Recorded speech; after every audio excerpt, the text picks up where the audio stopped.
Assalamualaikum warahmatullahi wabarakatuh. Waalaikumsalam warahmatullahi wabarakatuh. Selamat siang sahabat Jembermu. Seperti biasa kami hadir untuk menyampaikan sesuatu yang bermanfaat dan sesuatu yang menginspirasi bagi sahabat Jembermu semua. Pada siang hari ini kita telah kedatangan seorang tamu yang sangat istimewa, Bapak Ahmad Samanan MKPD. Beliau ini adalah Wakil Ketua PDM sekaligus juga sebagai Kepala Sekolah di SMPN 2 Ajung. Ajung. Jadi nanti beliau juga akan memperkenalkan diri terlebih dahulu, bagaimana aktivitas beliau. Karena kalau saya perkenalkan ini sangat banyak aktivitasnya. Selamat siang Bapak Ahmad Samanan. Selamat siang Bang Amri. Bagaimana kabar Pak? Alhamdulillah baik, sehat walafiat, tetap semangat. Tetap semangat, alhamdulillah. Bagaimana aktivitasnya selama ini? Alhamdulillah, kalau kita cari, banyak orang cari kesibukan, kita sudah sibuk sekarang, tidak usah dicari, sudah sibuk. Dan menghindar juga sudah tidak bisa. Tidak bisa. Buat apa kita menghindar dari kesibukan? Toh di sana banyak orang cari kesibukan. Kita sudah dapat.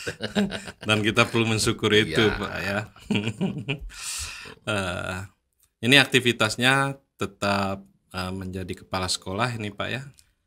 Alhamdulillah sejak Februari 2022 diamanati oleh Pak Bupati untuk menjabat sebagai kepala sekolah di SMP Negeri 2 Ajung. SMP Negeri 2 Masih Ajung. kategori agak pinggiran ya, agak pinggiran. Kayaknya spesialis pinggiran juga saya ini. Ketika jadi guru ya di daerah-daerah pinggiran gitu ya. Di mana itu Pak Nah, sebelumnya, dulu Pak? saya di SMP 2 Temporojo di pelosok di daerah perkebunan dekat Taman Nasional. Nah, tentunya karakteristik masyarakat ya luar biasa. Biasa. Tidak seperti yang dibayangkan oleh orang-orang yang ada di Jakarta ya. Gitu. Betul-betul mengabdi nih, Pak ya. Ya, betul. Dan aktivitas lainnya sebagai wakil ketua PDM gitu, Pak. Ya, saya di Muhammadiyah diamanati menjadi wakil ketua yang membidangi pendidikan kader dan pengembangan cabang ranting serta pembinaan organisasi otonom ya. Tidak pada bidang pendidikan persekolahan bukan, tapi di pendidikan kader begitu.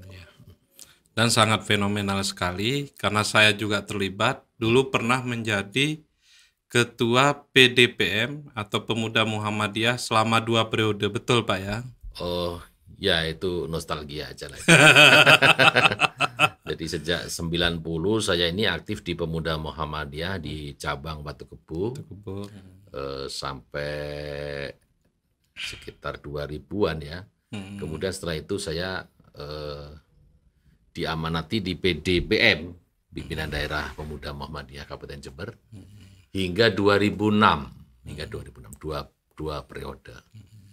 Ya, itulah barangkali yang menempa kita semuanya untuk bisa beraktivitas suka duka di dalam bersarikat ini ya, di Perserikatan Muhammadiyah ini banyak ditempa di tubuh Pemuda Muhammadiyah ini.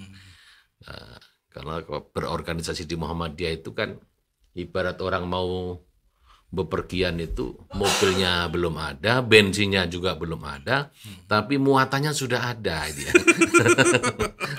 Nah, sehingga kita mau mengangkut sebuah barang ini harus cari kendaraannya, harus cari BBM-nya. Kalau sudah ada itu, supirnya ya kita sendiri, supirnya kita sendiri. Kalaupun harus ada supir orang lain, maka yang ngongkosin ya kita sendiri. Nah, itulah suka duka di Perserikatan Muhammadiyah, dan di situ saya kira kita menjadi pribadi-pribadi yang mandiri ya. Dan itu juga mungkin yang membuat Muhammadiyah ini besar Pak ya. Ya, kira-kira begitu. Jadi semua pejuang di Muhammadiyah seperti zaman Kiai Dahlan dulu, sudah ada ceritanya. Dulu dia itu mengawali sebuah aktivitas itu sudah lengkap dengan segalanya. Mengawali sesuatu ya dari titik nol, pendidikan sekolah ya paling-paling ada serambi rumah gitu aja. Mejanya belum ada, papan tulis belum ada, muridnya pun belum ada, ya belum ada. Tetapi paling tidak ide sudah ada. Gagasan sudah ada. Mau kemana kita ini itu sudah ada. Ya. Daripada kita sudah ada fasilitas tapi belum ada cita-cita. Ya, nah gini cita-cita sudah ada, cita-citanya besar. Makanya di Muhammadiyah itu jangan kemudian menginventarisasi daftar keinginan. Tambah pusing. Yang paling bagus itu adalah bagaimana kita menginventarisasi kebutuhan Muhammadiyah. Jadi Kiai Dahlan dulu itu ngapain susah-susah bikin sekolah di halaman rumah atau di serambi rumahnya itu. Karena kebutuhan umat itu. Bahwa umat pada saat itu tertinggal. Maka dia bikin sekolah semampu dia lakukan. Dan yang paling penting bagi dia bukan fasilitas, tetapi adalah apa yang akan disuguhkan kepada mereka supaya ke depan mereka siap menghadapi kehidupan. Mungkin Kiai Haji Ahmad Dahlan juga tidak memikirkan bahwa lembaga pendidikan itu akan sebesar hari ini, Pak ya. Ya, dalam sejarah begitu, dia tidak pernah memimpin Muhammadiyah itu sampai menjadi seantero bumi ini, tidak ada universitas setinggi ini ya. Yang dia pikirkan bagaimana anak-anak bisa belajar dengan baik sehingga nilai-nilai Islam itu dapat diterapkan dengan sebaik-baiknya. Itu yang mereka pikirkan. Tapi justru dengan itu Allah berkehendak lain itu ya, akan memberikan hasil yang lebih ya, yang lebih dari apa yang mereka pikirkan. Nah, saya kira kita juga demikian. Selama kita berjalan di rel di jalan Allah, menolong agama Allah, nah, kita tidak perlu berpikir dari mana ya, dari mana asalnya dana, dari mana biayanya dan seterusnya. Nah, maka Allah yang akan memikirkan itu. Tapi bukan berarti kemudian kita tidur gitu ya. Tapi pasti ya dari setiap apa yang kita lakukan yang itu sesuai dengan koridor, sesuai dengan jalannya, dipastikan Allah akan memberikan jalan keluar. Nah, itu dipastikan itu. Dan itu harus diyakini oleh semua kader persyarikatan. Harus diyakini itu. Ini terkait hal lain, Pak. Iya. Karena Bapak ini kan sekarang ini sebagai leader di sekolah. Nah, tentu ini banyak cerita Pak di sekolah itu, terutama tentang kurikulum MBKM Pak ya sekarang ini. Apa kira-kira perbedaan yang sangat jelas Pak Bapak memimpin guru sebagai leader dibandingkan dengan katakanlah walaupun dulu mungkin belum menjadi kepala sekolah tapi kan tahu Pak kira-kira bagaimana memimpin guru di sekolah tersebut Pak? Begini, jadi kalau sebelum dulu kan ada perubahan banyak kurikulum ya, ada mulai 74, 94, 84, kemudian ada kurikulum 2006 ya, 2006 dulu, kemudian muncul 2013, yang terakhir adalah kurikulum Merdeka itu kalau di sekolah menengah itu kurikulum Merdeka. Kalau sebenarnya di kurikulum 2013 2006 ini sudah mulai ada bau-bau merdeka itu ya. Sudah ada bau-bau merdeka. Artinya ada beberapa kebijakan-kebijakan, konten-konten dari kurikulum itu yang diberikan kewenangannya kepada sekolah. Ini kan sudah mulai masuk kepada arah kemerdekaan kepada sekolah sebagai penyelenggara pendidikan menentukan kemana sekolah itu harus dibawa itu ya. Nah, kalau sebelumnya memang sifatnya instruksional ya. Jadi paket dari atas. Makanya dulu kalau menyusun rancangan pembelajaran namanya tujuan instruksional ya. Artinya lebih guru sebagai ibarat main drama itu guru sebagai pemain saja. Kita tidak diberi kewenangan untuk menyusun naskah drama. Kita tidak diberi wewenang untuk merubah naskah drama itu ya. Nah, sehingga memang pada saat itu kurikulum yang disajikan lebih dari sifatnya sentralistik begitu ya, sentralistik dari pusat sampai ke bawah. Tetapi memang standar kurikulum itu memang disesuaikan dengan kondisi masyarakat secara merata. Nah, sehingga terjadilah sebuah problem pada saat itu. Kalau di satu sisi di masyarakat di kelas pinggiran barangkali untuk mencapai sebuah ketercapaian kurikulum itu agak berat. Ya. Karena mungkin fasilitas, kemudian kondisi dan sebagainya. Nah, sementara sekolah-sekolah yang di perkotaan ini terlalu enteng ini kurikulum ini. Nah, sementara contoh aja kalau kita umpamakan adalah soal ya. Soal itu tingkat kesulitannya misalkan 8. Nah, bagi orang-orang yang standarisasinya 6 mencapai 8 ini kan berat ya. Iya. Tapi sekolah-sekolah kota standarisasinya sudah 10. Untuk mencapai 8 itu dengan mudahnya. Terlalu gampang gitu ya. Karena kemampuan siswanya lebih baik gitu Pak ya. Lebih baik, fasilitasnya lebih baik, kemudian tingkat kesadaran orang tuanya juga lebih baik gitu ya. Nah, di kurikulum 2006 itu kita kenal dulu kan ada KTSP. KTSP betul. Kurikulum tingkat satuan pendidikan yang rambu-rambunya memang dari pemerintah pusat. Nah, tetapi kearifan lokal ini sudah mulai diakomodasi, sudah diakomodir begitu. Nah, termasuk sekolah ini bisa merancang, kalaupun misalkan materi pelajarannya sama, tetapi modelnya harus seperti apa, target penguasaannya sampai sejauh mana, ini menjadi kewenangan sekolah. Sekolah diberi kebebasan untuk itu ya. Jadi misalkan sama-sama mata pelajaran matematika misalkan dengan item mata pelajaran sekian gitu. Taruhlah misalkan kontennya sebenarnya sama. Tetapi kan ketercapaiannya yang sekolah-sekolah di bawah barangkali targetnya sampai 70% gitu ya. Anak yang penting bisa A, B, C, D gitu ya. Nah, yang sekolah-sekolah bagus itu misalkan sampai Z itu ya. Nah, sehingga pengayaan terhadap materi pelajaran itu menjadi luar biasa. Nah, itu yang di KTSP. Nah, 2013 juga demikian, nampaknya menjadi lebih kemerdekaan itu semakin lebih luas. Ya. Nah, kemudian sebelum muncul kurikulum merdeka itu sebenarnya sudah mulai kita gulirkan ada kurikulum yang diferensial ya.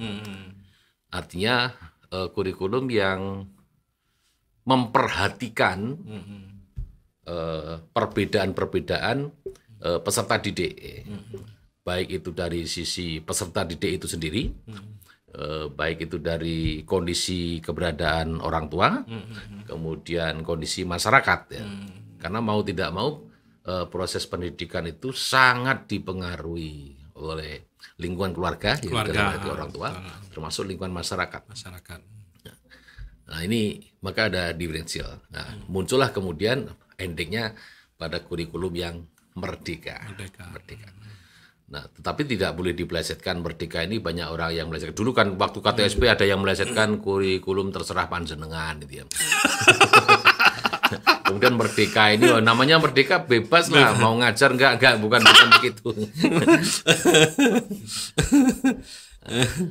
Nampaknya kemerdekaan di dalam kurikulum ini bukan hanya pada sisi konten, tetapi juga pada sisi proses. Ya, pada proses. Jadi ada keleluasaan bagaimana menyuguhkan materi-materi pelajaran kepada peserta didik ini lebih fleksibel ya, lebih fleksibel. Karena fleksibilitas itu bisa mempertimbangkan SDM-nya, mempertimbangkan sarpras yang kita miliki. Contoh begini, misalkan suatu sekolah itu hanya memiliki satu guru bahasa Indonesia. Nah, kalau guru bahasa Indonesia itu kemudian diberi tugas untuk mengajar kepada semua kelas, maka waktunya jelas tidak cukup. Maka ada solusi di dalam kurikulum merdeka ini. Bisa jadi pada misalkan bahasa Indonesia hanya diberikan di kelas 7 atau kelas awal ya. Di semester awal saja. Oh begitu Pak ya. Saja. Kalau porsinya misalkan 6 jam bisa dikasih lebih dari 6 jam. Sementara yang kelas tingkat di atasnya tidak diberi bahasa Indonesia. Iya. Nah, pada semester berikutnya yang kelas awal ini tidak diberi bahasa Indonesia, tapi gurunya ngajar di kelas berikutnya. bisa. Tapi mapelnya itu aja. Bisa di-change begitu. Ini salah satu bentuk contoh ya, contoh dari kemerdekaan itu ya. Termasuk kita diberi kemerdekaan juga untuk mengakomodasi budaya-budaya lokal. Masalah-masalah yang sifatnya lokalitas ya, untuk bisa dimasukkan di dalam konten-konten setiap mata pelajaran, yang ada hubungannya, yang match ya. Ya, karena problem-problem masing-masing daerah saya kira berbeda. Contoh persoalan lingkungan saja, antara kota dengan pedesaan pasti berbeda ya. Masalah budaya antara yang kota dengan desa berbeda. Masalah agama dengan daerah A dengan daerah B berbeda. Masalah usia harus masuk sekolah dan seterusnya itu saya kira juga menjadi perbedaan-perbedaan ya. Bahkan trends untuk masuk sekolah. Misalkan kalau sekarang ini orang tren kan milih jurusan guru yang gampang aja ya. Tapi ternyata di beberapa daerah yang lain itu banyak anak-anak tamat SMA itu yang tidak terlalu bangga jadi guru. Di daerah Sumatera itu banyak yang bangga jadi lawyer ya. Ada yang begitu. Medan terutama. Medan. Nah, ini kan lokalitas juga. Tetapi kayaknya di kurikulum Merdeka ini lebih mengarah kepada semua kontes mata pelajaran itu dibungkus atau dibingkai dalam profil pelajar Pancasila ya. Nah ini saya kira bagus juga karena memang nilai-nilai Pancasila ini nampaknya di akhir-akhir ini lebih banyak sekedar untuk dihafalkan, tidak menjadi suatu yang mendarah daging untuk generasi muda kita. Iya betul. Kalau kita kembali ke belakang zaman Orde Baru ada namanya P4 itu ya. P4 pedoman sama BP7 sebelumnya. BP7 itu lembaga yang membidangi P4 itu ya. Nah, sekarang nampaknya kembali ke situ hanya dengan bingkai yang berbeda. Nilai-nilai dari profil pelajar Pancasila itu yang seperti apa yang itu harus dikemas di dalam setiap mata pelajaran. Ada satu yang menarik, ketakwaan kepada Tuhan Yang Maha Esa. Ini dicantumkan di nomor 1, karena memang Pancasila kita ya nomor 1 itu ya. Nah, selama ini menurut hemat saya, ada pengamatan saya, baik itu di sekolah maupun di tengah-tengah masyarakat, pendidikan agama atau pendidikan ketakwaan kepada Tuhan Yang Maha Esa ini lebih banyak dipahami sebagai sebuah pelajaran, tetapi bukan sebagai sebuah ajaran. Nah, ini beda banget ya. Artinya kalau ajaran agama ini kan sesungguhnya lebih banyak harus diimplementasikan atau dipraktekkan dalam kehidupan sehari-hari. Yang kalau kita melihat indikator orang itu bertakwa atau tidak, itu kan tidak dilihat dari nilai ujian tulisnya. Betul. Tapi harus dilihat dari nilai-nilai atau perilaku yang mereka lakukan dalam kehidupan beragama. Nah ini profil pelajar Pancasila itu, maka di MBKM ini Pak. Asesmennya saya kira tidak cukup dengan asesmen yang sifatnya tulis menulis saja, tetapi harus, makanya betul Pak Menteri atau Mas Menteri itu dengan ada survei karakter dan sebagainya itu saya kira mengenai hanya bagaimana mengimplementasikan survei karakter itu secara lebih detail, lebih valid, dan bisa dilakukan dengan baik. Gitu ya. Betul. Nah, sementara ini saya kira lembaga pendidikan lebih banyak melakukan penilaian kepada peserta didik untuk mengukur ketercapaian pembelajarannya itu hanya dengan tes. Nah, masih yang bersifatnya pengamatan atau survei ini masih belum familiar dalam dunia pendidikan kita ini. Berarti gini Pak, secara substansi tidak betul Pak ya bahwa pendidikan agama kita ini dihapus dari MBKM ini Pak ya, tidak betul itu Pak ya? Enggak. Jadi kalau waktu itu kan rame-rame dihapus itu kan secara formal ada, karena kan selama ini mata pelajaran agama itu masih muncul. Muncul. Nah, waktu itu ada wacana bahwa nama mata pelajaran agama itu tidak dimunculkan, tetapi hanya dibingkai di dalam profil ini saja. Formalitas. Formal. Nah, barangkali itu salah satu persepsi seperti apa yang saya sampaikan tadi, bahwa pelajaran tidak cukup dengan tes nilainya, tetapi harus dengan survei karakter. Nah, tapi bagaimana juga pemahaman terhadap suatu agama itu mutlak tetap harus ada secara formal mata pelajaran itu. Karena agama selain harus dilakukan, diamalkan dalam kehidupan sehari-hari, secara teoritis, secara keilmuan harus dipahami. Harus dipahami. Supaya di dalam pelaksanaan ajaran agama itu tidak bias. Karena ajaran agama ini tidak sekedar dinilai dari sisi perilaku dalam kehidupan sehari-hari, tetapi bagaimana amalia dia yang tidak bisa disurvei, kan ya kan? Betul. Hubungan manusia dengan Tuhannya itu sulit untuk disurvei. Nah, kalau dia dilakukan angket itu saya kira juga tidak valid hasilnya, karena agama kita mengajarkan bahwa kegiatan-kegiatan yang sifatnya hablum minallah itu ya sifatnya ya tidak kita pamerkan, tidak kita pamerkan. Bahkan untuk sholat tertentu yang memang itu mencerminkan bahwa kita sebagai manusia yang beriman, taat, itu kita lakukan di rumah yang tidak dilihat orang, gitu ya. Yang wajib untuk kita tampakkan berjamaah itu kan sholat wajib. Yang sifatnya sunnah itu kan lebih baik di rumah. Nah, itu sulit untuk disurvei itu.